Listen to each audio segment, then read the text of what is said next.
仔車隊咧係人都識㗎啦，喺個樂壇裏邊咧40年，我由識馬仔係由 Beyond 開始識嘅。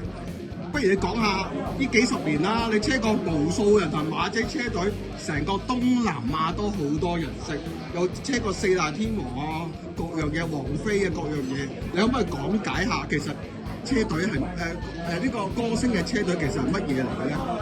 我哋負責主要咧都係咧宣傳部咧就會約我安排架車俾個星睇邊個星，我哋都係準時到，盡量幫啲保姆一齊做好件事。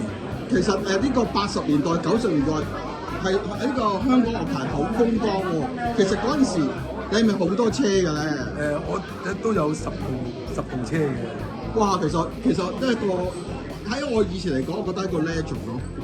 你可唔可以同大家分享裏邊嘅苦與樂啊？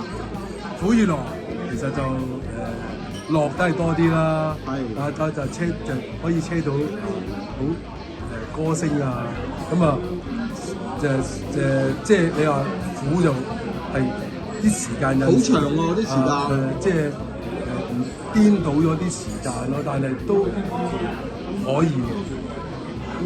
其實咧啲司機好辛苦喎，我嗰陣時有幸咧要同你夾過啦。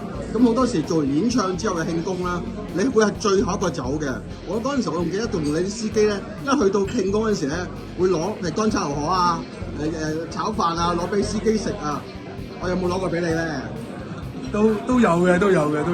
其實真係，因為我哋都好多時都我哋響下邊，即係響酒店門口啊，即係停車場啊咁樣。咁啊，佢一班好好嘅宣傳部，啲同事對我啲司機都好好。